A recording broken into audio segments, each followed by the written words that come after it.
Broadcasting from Manhattan Beach and the World Wide Web, you're listening to CHSR, HealthyLife.net. As a service to our listeners, this program is for general information and entertainment purposes only. CHSR HealthyLife.net does not recommend, endorse, or object to the views, products, or topics expressed or discussed by show hosts or their guests. We suggest you always consult with your own personal, medical, financial, or legal advisor.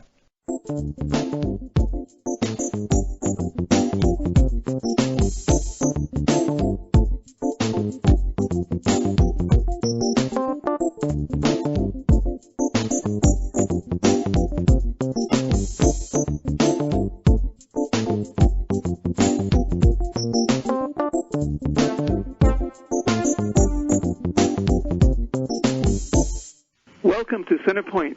I'm your host, Dr. Ron Anbar. In this show, we will discuss ways that we can journey to our own centers.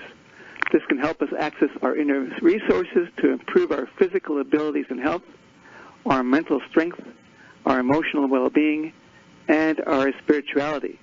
And I'm so very excited to introduce our guest today. His name is Chris. Hi, Chris. Thank you for joining us. Hello. Thank you for having me. Great to be here. Absolutely. So I've known Chris for 8 years. He came as a patient to me. He's now a recent college graduate. He's a poet, and he is going to do remarkable things with his life. And I'm hoping today that we can talk, Chris, about how you came to work with me and then how you discovered how you can help yourself through our work together. So maybe you can tell our listeners, I think we met in 2015, around that time. Do you remember why you came to see me? Yeah, so I was actually referred by a primary care physician. I was struggling with some pretty severe social anxiety issues at that time, related primarily to not being able to speak in situations that made me socially anxious. I would just sort of clam up, and I had tried several different sort of home remedies, but really none of them were having the kind of effect that I wanted. I sort of felt like I was kind of stuck in this mode. And I was talking to my primary care physician, who mentioned that she had been working with you for some time, that she knew of your work in hypnosis, and mentioned specifically that it required an active imagination. Excuse me. Which, as a poet, as somebody who's been interested in language and in words and in kind of the power of being able to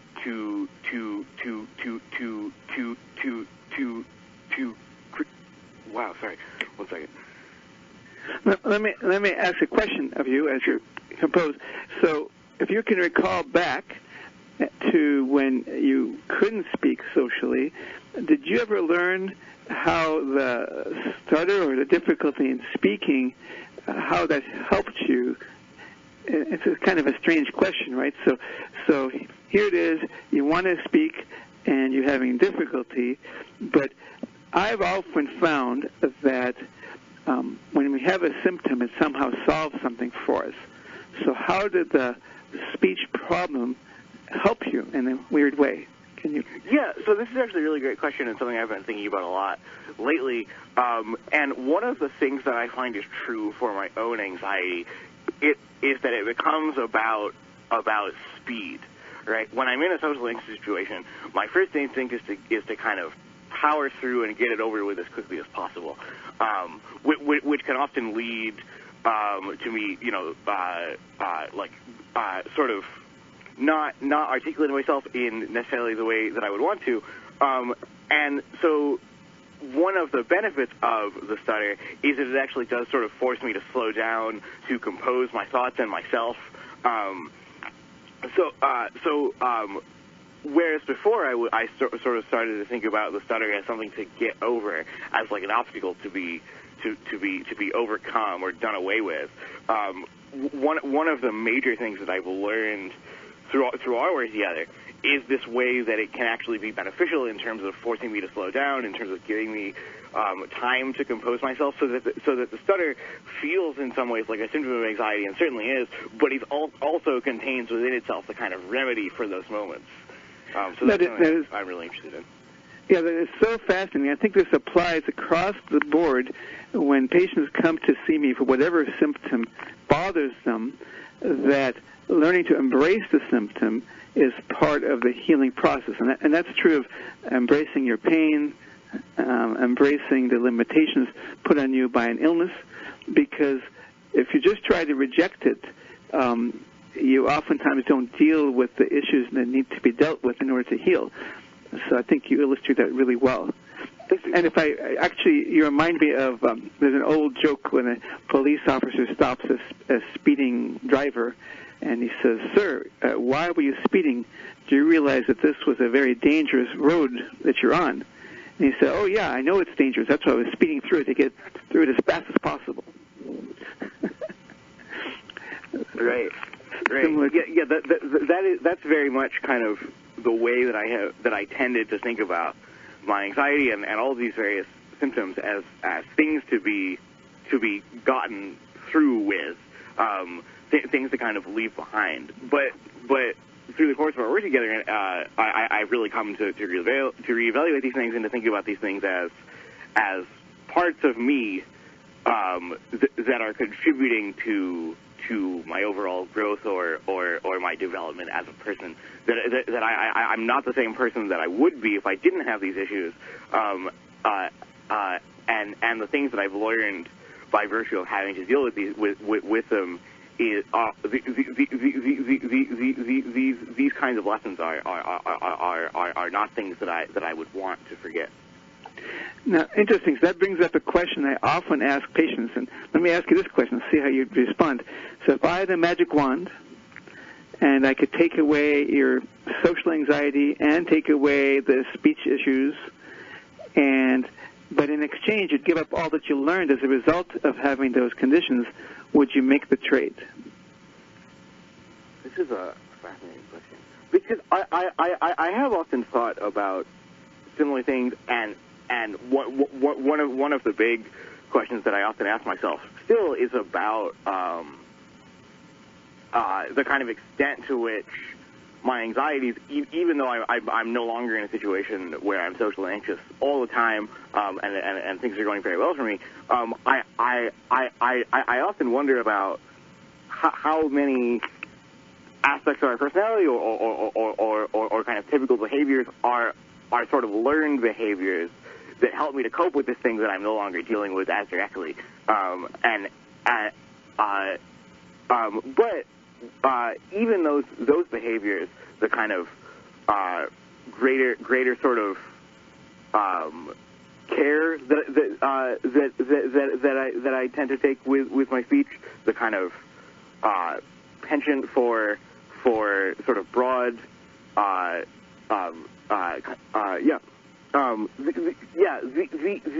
these kinds of behaviors are actually, to my mind, ways of thinking that are useful, even if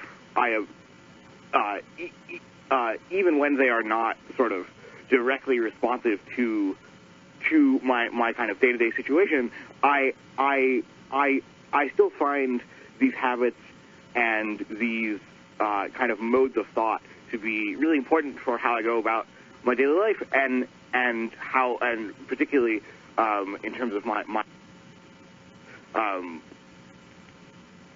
so I hello. We're on. You're good. Okay, sorry. Someone was calling on the other line. Right, but so I don't think that I would give up this history, because it's been a very difficult road to walk, at times more difficult than others, but ultimately all of it has brought me to where I am now, and I feel like I'm in a really good place right now. I don't know that I would want to be somewhere else. So you would not make the trade. And I will tell you that the vast majority of the patients, my patients, when I ask that question, say they would not make the trade. Even patients who are had a terminal illness and they're on their deathbed, I've asked this question. And I think the point of this is that people do come to appreciate that having a struggle helps define who they become. And I also think the fact that people even tell me they wouldn't make the trade when they're dying from their condition, and thank heavens you don't have such a condition, that they have a better perspective on what we're doing here in this life, that when we live, we are here to be challenged and learn, and of course help others, even if the life is shortened. And I think part of that is also many people realize there's a continuity beyond this life, which helps maybe accept the limitations sometimes on its length. So very, very interesting. You gave the same kind of response that many of my patients respond. I think it's very affirming. It makes you feel a lot better about yourself and the challenges that you faced. So I'm wondering, Chris, can you share when we first met and you learned about hypnosis and the power of the mind, what lessons stuck to you? What helped you change your feeling about the social anxiety and the speech difficulties? How did that process take place? Yeah, so that's a really good question. So I will admit that I was initially very skeptical about hypnosis as a therapeutic method, just because I thought about it as a kind of parlor trick, pocket watch on a chain swinging through the air kind of stuff. But I pride myself on being, it's very important for me to be open-minded. It's very important for me to try to experiment and try new things. So really the first kind of hurdle that I had to overcome in the process, such as it was to have an open mind and to be receptive to these new methods. But I really found not a really very quick shift in kind of what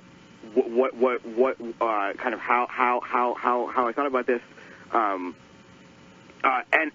really the kind of biggest thing was simply having these methods for myself.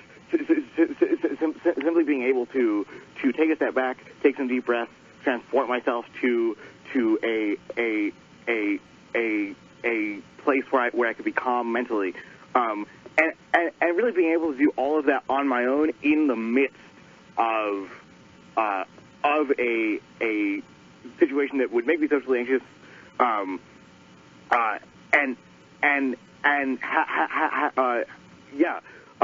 that kind of way out was really quite powerful for me. Just in terms of this is not something that I have to accept and just sort of muddle through. That there are actually techniques that I can use to make this easier for myself. So when you realized you can make your life easier for yourself, let's say with self-calming using hypnosis, how did that change how you felt about yourself? How did that change your self-concept? Yeah, I mean, it was really sort of like a night and day transformation, to be totally honest. I was not at that point a very confident person. I'm more confident now, but still working on it, obviously. But I really don't feel like I could have been able to get anywhere that I am now, having recently graduated college, having written and having done these things that I've done in my life. They all kind of stem in a very real way from just that initial moment of taking back the power, of realizing that my anxiety is a part of me, which means that it is a thing that I have some kind of control over, rather than this kind of brick wall that I have to meet head on whenever it might come up. So I know we also introduced you to the concept of the subconscious, and you've done quite a bit of work with that part of yourself. Can you share some of your experiences with that? Yeah, definitely. So the subconscious work has been some of the most gratifying work that I've done personally, I think. Largely because, so the subconscious obviously is a hugely complicated topic with which many people have different experiences. But my own experience of the subconscious is that I am accessing a kind of the kind of colloquial way that I put it to myself is that it's a sort of future version of me. But it's probably more accurate to say that my subconscious is a version of me that is conscious of things that I only sort of intuitively know to be true, which would be mostly these kind of confidence things about being able to face the future, being able to seize opportunities that kind of come along. There seems to me to be a very real sense in which the subconscious part of me that I can access has already done these things, and having that there as a tool to use, to ask questions of, to learn from, to become more confident through. That's really been a hugely big. Yeah, that's really important for me. So, let's talk a bit about poetry, because you are a poet. You've been developing as one for years. How did your love of poetry arise within your person? Do you think it was formed and honed because of your social anxiety and speech issues, or would it have been there even without those? Have you thought about that? Yeah, so I think probably I would have been a poet no matter what had happened to me, just because I have such a passion for language, for words, for image, for the ways that all of these things interact. These are the areas that have always really energized me. But certainly in terms of having social anxiety myself, I would often use poetry as a way to work through those things, largely just by sort of externalizing my whatever emotions I was kind of feeling at that time. So the large majority of the kind of initial poems that I wrote when I was first beginning as a poet were just about me sort of describing my anxieties in order to kind of purge them, right? To get them out onto the page and separate myself from them so that I could look at them with kind of more objectivity, or so that I could find something worth preserving in them, or these kind of sorts of things. So really, I started out using poetry very directly to kind of to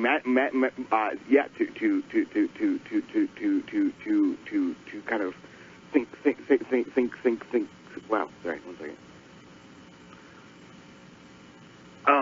Yeah, so I would say that my work as a poet and my sort of work with my anxiety are very intimately bound up with one another. So, do you think that the poetry you write is a conscious exercise? Does it emanate from your subconscious? Does it involve both parts of your mind? How do you conceive the poetry? Yeah, this is a really interesting question, because in terms of my kind of writing process, if I can get into the weeds a little bit on it, I will often find that poetry comes to me in fragments, in lines, or in images, or in ideas, and it will often take me several weeks or sort of even many months to kind of accumulate enough of that sort of similar stuff to eventually create a poem. And for much of that time, I am not writing. I am not thinking about the poem. I'm just sort of observing things and letting things kind of coalesce around these kind of similar themes. So I would say that the great majority of the poetry work that I do is subconscious. And really the conscious part, the part that is me, only really comes around in the editing, right? Once I have all these lines on my editor brain and think about how to make them coherent, but a lot of the generation happens subconsciously. Because many great poets talk about channeling their poetry, and I'm wondering if you're describing that in certain words. Yeah, I wouldn't necessarily say that I am channeling just because I think that implies some kind of external source from which it would come, and I'm not quite conceptually ready to go there, but it does often feel like a kind of it feels like an experience that is coming from elsewhere, or it feels like something is intervening within me to kind of make this stuff happen. I have tended to think of it as just it's parts of myself that that are kind of coming through, but certainly the kind of the notion that this is being channeled from elsewhere. That is also something that I'm very interested in. I find myself drawn to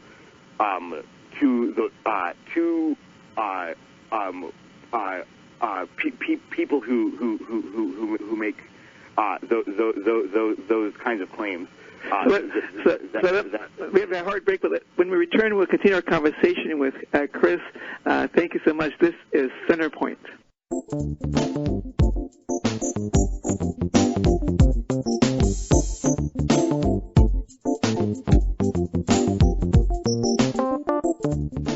Healing and changing children's lives with hypnosis is very real and very possible. Dr. Ron Ambar's new book, Changing Children's Lives with Hypnosis, provides you meaningful stories and expert explanations to show you not only the process of hypnosis, but its many benefits for overall wellness.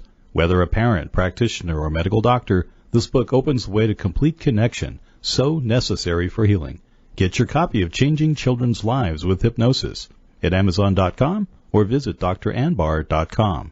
HealthyLife.net, where positive overcomes negative. Dr. Ron Ambar and his dedicated team of healthcare providers offer unique health services to help patients overcome psychological roadblocks or use the power of their minds to improve their overall health and well-being. At Centerpoint Medicine with services in La Jolla, California and Syracuse, New York, this caring staff are waiting just to help you. Find out more at centerpointmedicine.com. Can't wait? Make your appointment now. Call 858-201-4001. That's 858-201-4001. Audiobooks gives you instant access to over 50,000 of the best sellers and hottest book titles in romance, mystery, fiction, and many other genres. Just visit HealthyLife.net's advertiser page and click on Audiobooks to get started. Every year since opening Centerpoint Medicine, Dr. Ron Ambar has been overwhelmed with demand for his services. So much so that he has established a first-of-its-kind franchise opportunity. As a franchise owner of the leading pediatric hypnosis counseling center in the U.S., you'll be at the forefront of an exciting sector of healthcare as you increase your revenue. With low overhead and full support, it's your time to take advantage of this franchise opportunity. Just call 858-997-3196. That's 858-997-3196. HealthyLife.net, where positive overcomes negative. If you are a medical or licensed healthcare professional or just anyone looking for a qualified hypnosis practitioner, then go on over to ASCH.net. That's the American Society of Clinical Hypnosis. At ASCH.net, you can get certified, attend workshops, and even find a hypnosis practitioner or consultant. ASCH provides an opportunity to learn and interact with colleagues. So whether you're a professional wanting to learn hypnosis or a patient wanting help with a problem, visit ASCH.net now. More exhilarating talk. HealthyLife.net.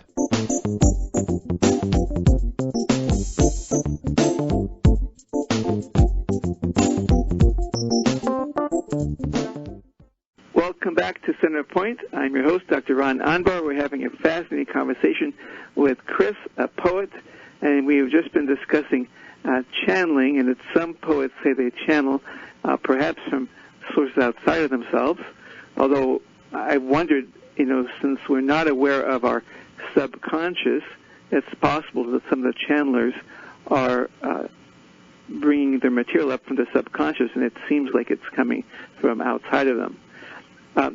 Chris, did you want to say any more about the channeling aspect?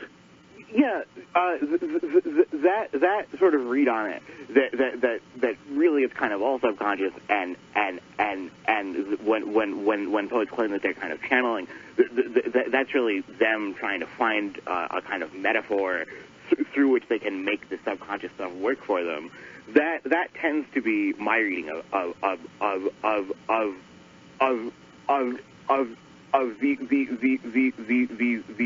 these poets.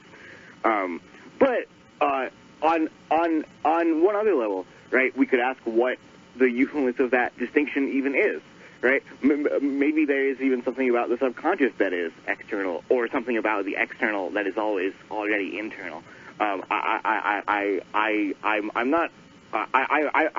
mostly interested in finding points where the boundaries collapse, and finding moments at which both of these things, the internal and the external, are kind of happening at once. That's fascinating. I would tell you that we've started exploring on the show, we'll be exploring further in the future, the idea that the subconscious may have access to information beyond the individual, but it's still channeled through the subconscious, so it may be hard to tell the origin of such information. And as a teaser, I'll mention to our listeners that I know, for example, a Christian boy who is able to see Hebrew in his mind that he's never studied before, and you have to wonder, does that come from him at some level or from outside? And I've had experience like that with a number of patients that make me wonder if indeed there is access to other information that's channeled through the subconscious, and then the process of bringing it to conscious awareness, which, whatever the source of information, might feel the same to a poet, as an example. I'm wondering if we can shift gears now, Chris, and I'd like to pick your brain regarding what do you wish the general public knew about hypnosis or the resources within them? Yeah, so really the kind of main thing that I wish people knew is that it works. But more concretely, that it is something you can do on your own to a fairly large extent. Many of the techniques that I find most helpful in kind of managing my day-to-day life are things that it just involve like meditation or the calm response or things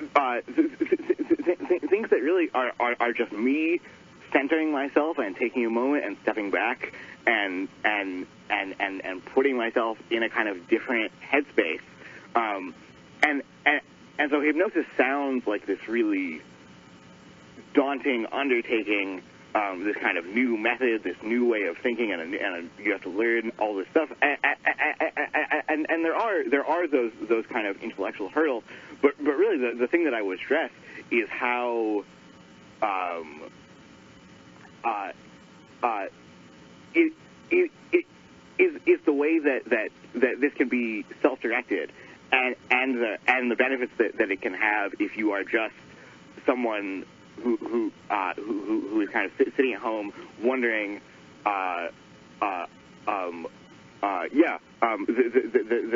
hypnosis is something that has varying degrees of benefit for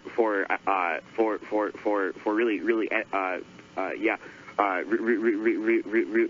anyone who would use it.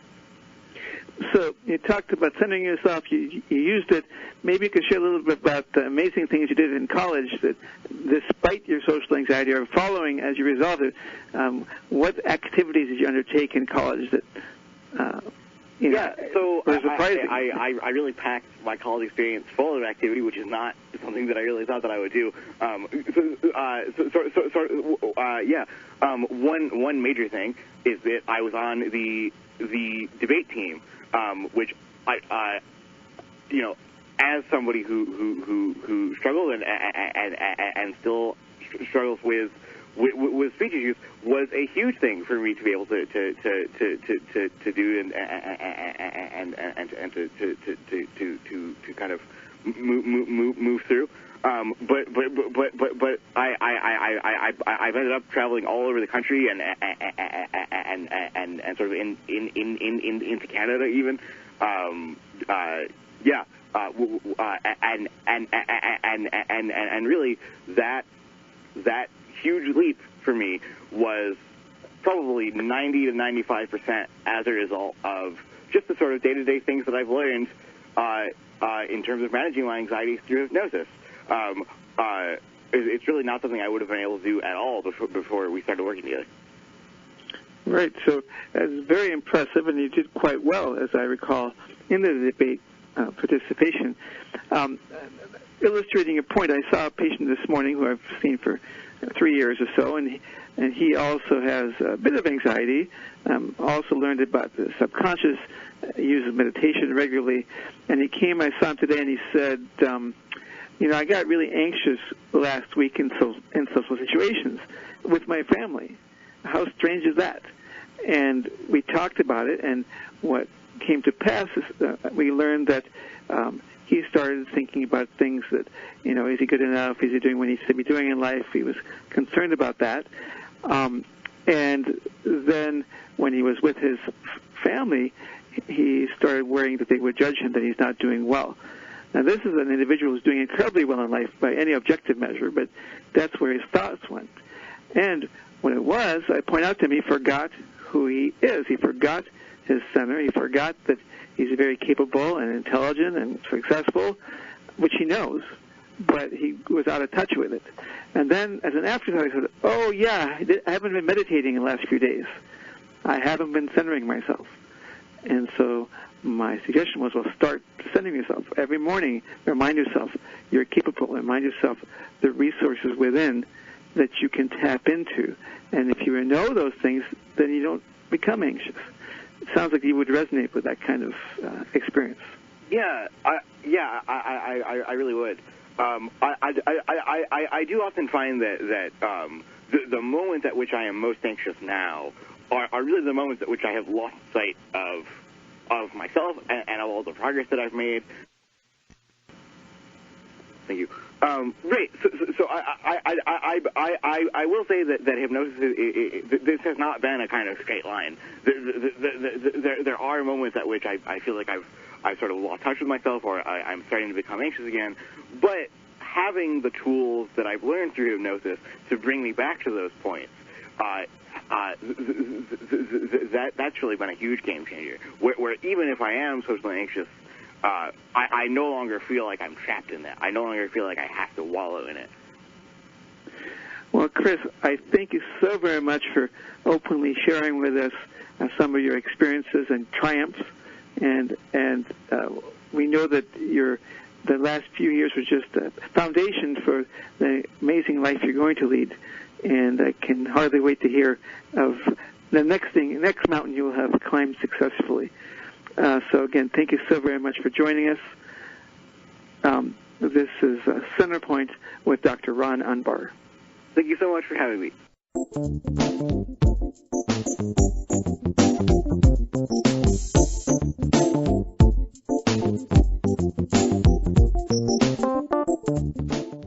Make-A-Wish has been granting life-changing wishes for children and families for over 40 years. A wish is something that gives children the opportunity to look outside their illness and restore a sense of childhood back to the child. With the help of donors and more than 43,000 worldwide volunteers, Make-A-Wish has collectively granted more than 520,000 wishes worldwide. Dr. Anbar has referred many patients to Make-A-Wish. To make a donation, go to worldwish.org. That's worldwish.org. HealthyLife.net, the positive radio network. Healing and changing children's lives with hypnosis is very real and very possible. Dr. Ron Ambar's new book, Changing Children's Lives with Hypnosis, provides you meaningful stories and expert explanations to show you not only the process of hypnosis, but its many benefits for overall wellness. Whether a parent, practitioner, or medical doctor, this book opens the way to complete connection, so necessary for healing. Get your copy of Changing Children's Lives with Hypnosis at Amazon.com or visit dranbar.com. Reach your health and fitness goals. Whether you want to lose weight, learn to dance, build muscle, or just live healthy, Beachbody gives you unlimited access to the nation's most popular fitness and weight loss solutions. Visit our advertiser page and click on Beachbody now. Dr. Ron Ambar and his dedicated team of healthcare providers offer unique health services to help patients overcome psychological roadblocks or use the power of their minds to improve their overall health and well-being. At Centerpoint Medicine with services in La Jolla, California and Syracuse, New York, this caring staff are waiting just to help you. Find out more at centerpointmedicine.com. Can't wait? Make your appointment now. Call 858-201-4001. That's 858-201-4001. HealthyLife.net, where positive overcomes negative. Every year since opening Centerpoint Medicine, Dr. Ron Ambar has been overwhelmed with demand for his services. So much so that he has established a first-of-its-kind franchise opportunity. As a franchise owner of the leading pediatric hypnosis counseling center in the U.S., you'll be at the forefront of an exciting sector of healthcare as you increase your revenue. With low overhead and full support, it's your time to take advantage of this franchise opportunity. Just call 858-997-3196. That's 858-997-3196. All positive talk with a mature edge. HealthyLife.net.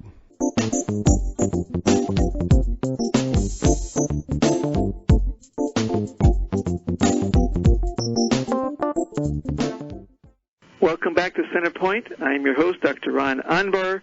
We just had a great session with Chris, who described how he mastered to a great degree his social anxiety, how he copes with his challenges using his subconscious resources as well as his conscious abilities, and has really set a great foundation for himself for his adult life now. In this segment, we typically discuss other patients of mine, and actually I wanted to talk to you today about a young man named Ian. I met him when he was 16 years old. He had a diagnosis of irritable bowel syndrome. Whenever you hear the word syndrome, that means doctors quite don't know why it happens. Irritable bowel means that you have stomach aches and sometimes diarrhea and sometimes nausea and throwing up, and it typically flares up in stressful situations. And patients with IBS oftentimes are limited in what they can do. Ian, for example, was unable to get to school on time because he was in the mornings in the bathroom trying to get himself together. He couldn't participate in after-school activities because of his abdominal pain, and again, his frequent use of the restroom. I've had patients, I don't remember if Ian had this problem, but they didn't want to go on trips because they always wanted to be near a bathroom. So it really is debilitating.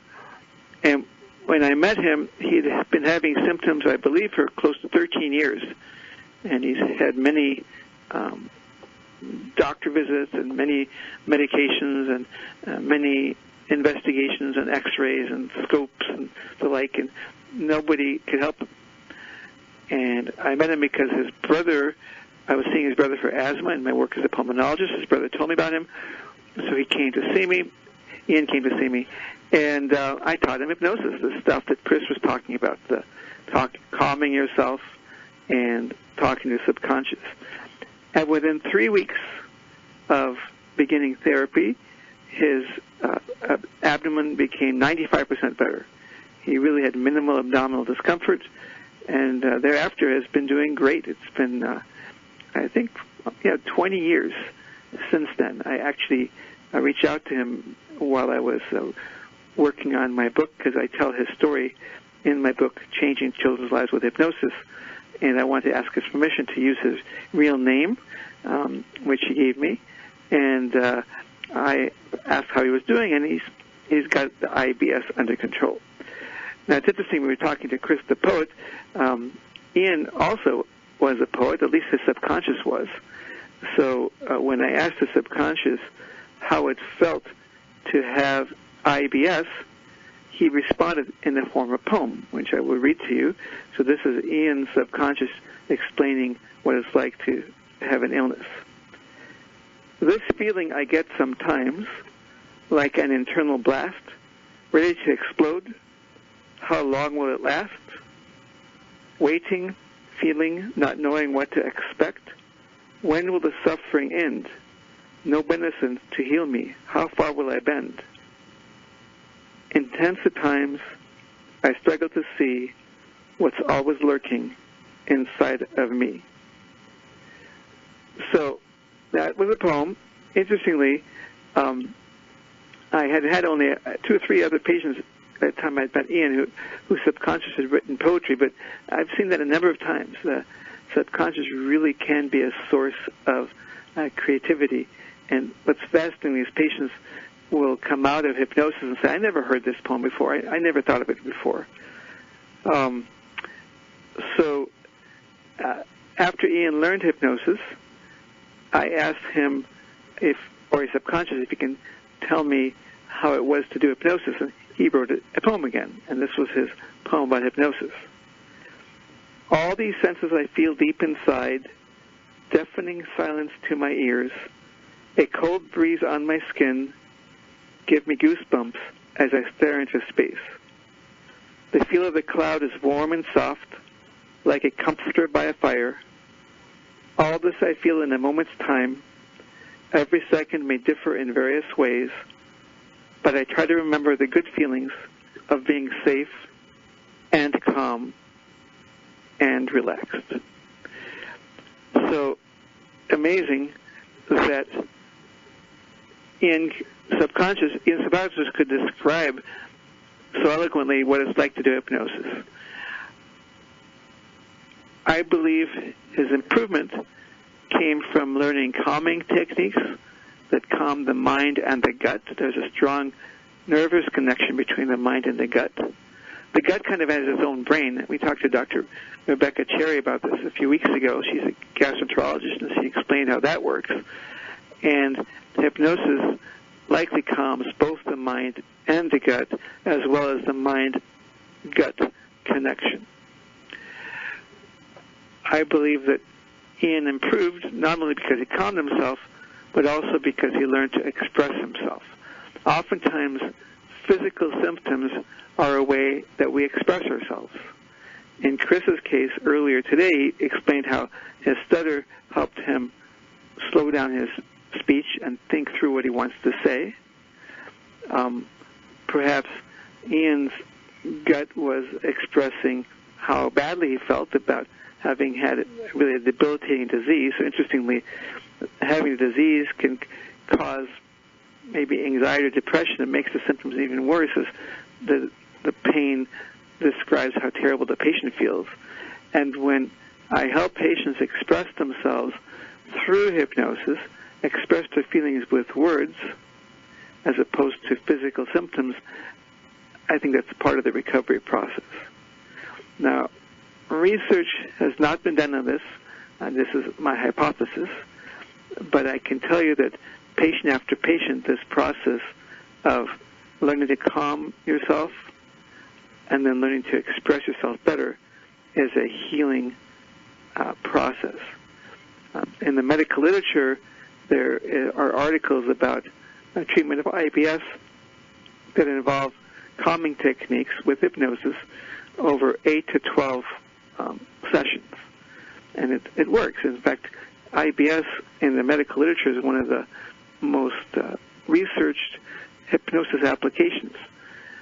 However, in my experience, what happened to Ian in 3 weeks, after 3 sessions, getting much better, is a fairly common response. And I have to wonder whether the reason my patients are responding more easily than perhaps the research patients was because I put a great deal of emphasis on teaching patients how to express themselves through their subconscious, helping them become aware of how they feel and how to state those feelings. So this is part of the secret of how hypnosis can be perhaps made more effective than just having a therapist walk you through a calming session, which is perhaps the most common way that hypnosis is practiced around the world.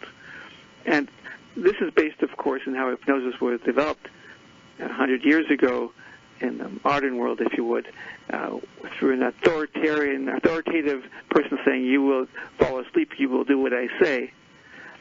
Whereas the model that we use today is, I will help you heal yourself. And you will heal yourself by learning skills that you can apply when you want to apply them, including calming and better self-understanding.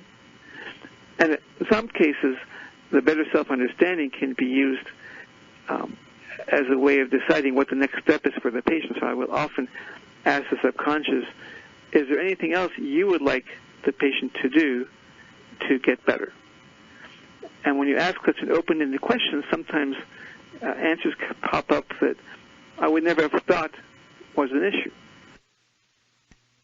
In a young person with abdominal discomfort, they might say, well, the patient needs to make a better friend, or the patient might benefit from another friend group, which may not have come up on a conscious level. Sometimes patients will tell me something that's profound, and I would ask them, would you have told me that without your subconscious prompting? And they say, no, I would never have thought of it. It's an amazing world. This is Centerpoint with Dr. Ron Anbar.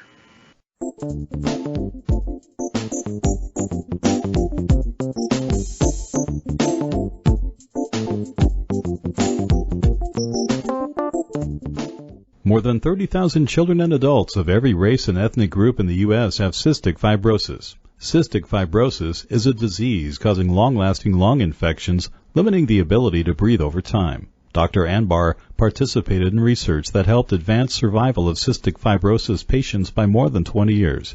He encourages you to donate to the Cystic Fibrosis Foundation to help find a cure. It's easy to donate. Go to cff.org. That's cff.org. HealthyLife.net, the positive radio network. If you are a medical or licensed healthcare professional or just anyone looking for a qualified hypnosis practitioner, then go on over to ASCH.net. That's the American Society of Clinical Hypnosis. At ASCH.net, you can get certified, attend workshops, and even find a hypnosis practitioner or consultant.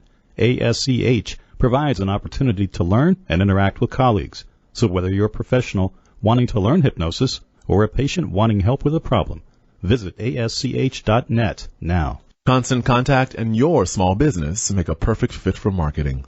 They give you what you need to succeed. Fast and easy email marketing at your fingertips. Visit the HealthyLife.net advertiser page and click on Constant Contact to start your marketing.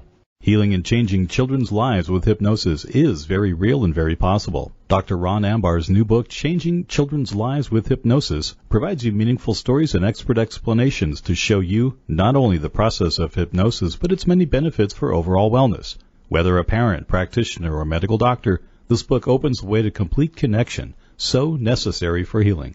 Get your copy of Changing Children's Lives with Hypnosis at Amazon.com or visit dranbar.com. HealthyLife.net, where positive overcomes negative. Dr. Ron Ambar and his dedicated team of healthcare providers offer unique health services to help patients overcome psychological roadblocks or use the power of their minds to improve their overall health and well-being. At Centerpoint Medicine with services in La Jolla, California and Syracuse, New York, this caring staff are waiting just to help you. Find out more at centerpointmedicine.com. Can't wait? Make your appointment now. Call 858-201-4001. That's 858-201-4001. Radio your way. HealthyLife.net.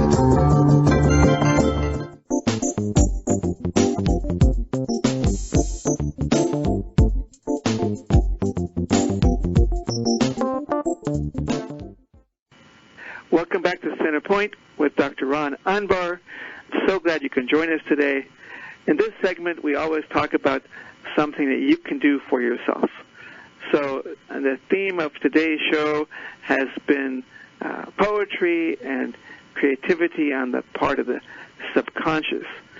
And I should tell you that the subconscious creativity is not limited to poetry. J.K. Rowling, the author of Harry Potter, tells a story that the entire Harry Potter saga came into her mind when she was on a train one day. Who composed it? How was it composed? Presumably, this was done in a subconscious level.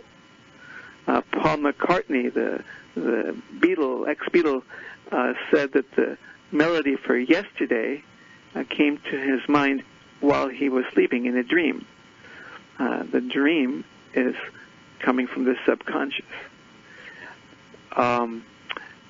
Great artists have sometimes talked about having a vision of their artwork, and they then made the vision come true. I've taught patients to use hypnosis to imagine going to an art gallery, for example, and seeing paintings they might have never seen before, committing them to memory, and then painting them when they came out of hypnosis.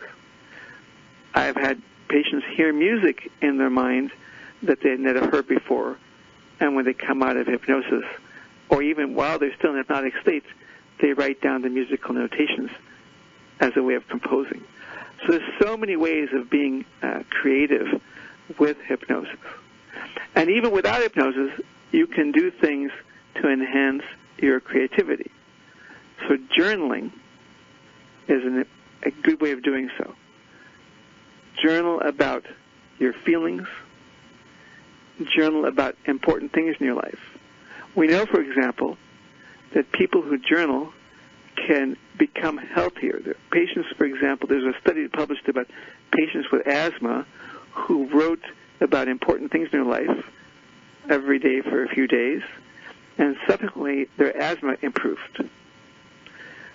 When you journal and don't censor yourself, so just journal whatever comes to mind, you allow the subconscious mind to flow. In the modern age, a lot of people type really well. And typing on a keyboard, or even with a thumb in a phone, can sometimes be a very creative process, especially if you don't think too hard about what you are typing. By the way, please do not text without thinking too hard, because sometimes texts create their own problems when they go to someone. But as an activity of self-expression, typing into a phone, typing into a keyboard, even old-fashioned typewriter, can yield a lot of interesting information. I recall, actually, back when I was in my 20s, before I knew about hypnosis, before I knew about subconscious, I remember I was struggling with a personal issue, and I sat in front of a typewriter. For those of you who don't know that, it's a keyboard with a computer attached to it. It had a ribbon, and when you had to make corrections, you had to use whiteout to erase the corrections. And I sat in front of a typewriter, and I typed questions to myself about the problem I was dealing with, and then an answer would come to mind, and I would type the answer. And I had a conversation back and forth in typing with myself, after which I felt a lot better. I had done some self-counseling. In retrospect, I think I was hearing my subconscious.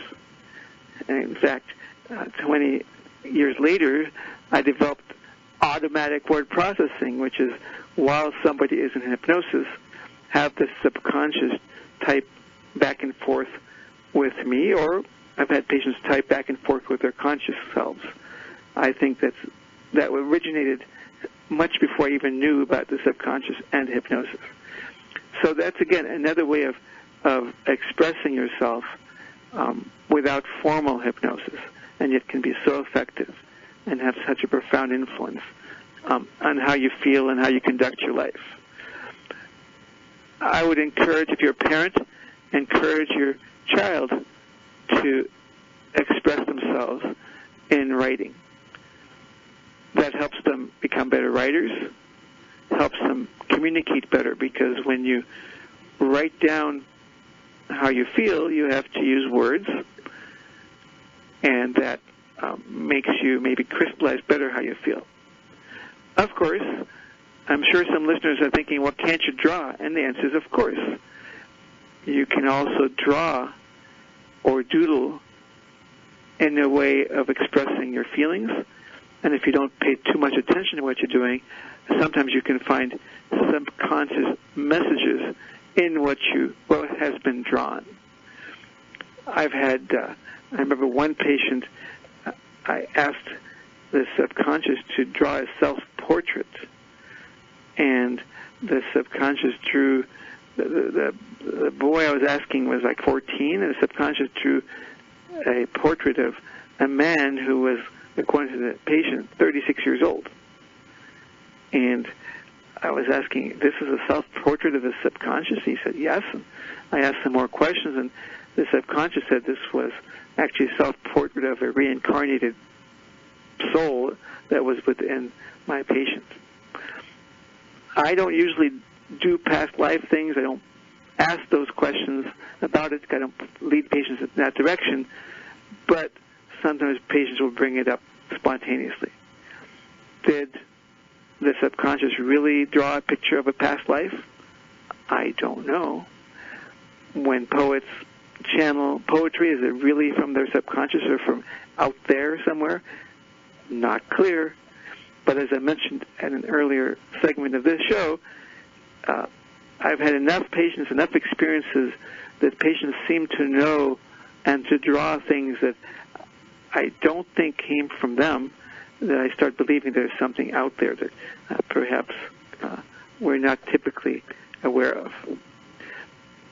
So, the hypnosis and the subconscious can be a source of creativity. You could tap into it formally by learning how to do hypnosis and learning how to talk directly to your subconscious. If you're interested in that, you can read more about that in my book, Changing Children's Lives with Hypnosis. Or you can do it less formally by journaling, drawing, doodling, and even speaking without self-censoring, presumably not in a social situation, because you don't know what will come out if you're not self-censoring, but letting yourself free. If you're going to speak, maybe record it so you can listen later. That way you get more insight. I guess an example of that within the business world is brainstorming. When you're brainstorming an idea, people are told, say whatever comes to mind. Don't self-censor, because that's where we find the ingredients, the hints, the clues that our subconsciouses add to the conversation. Thank you so very much for joining us in today's show, and I wish for you all a great and creative week. This is Centerpoint with Dr. Ron Anbar.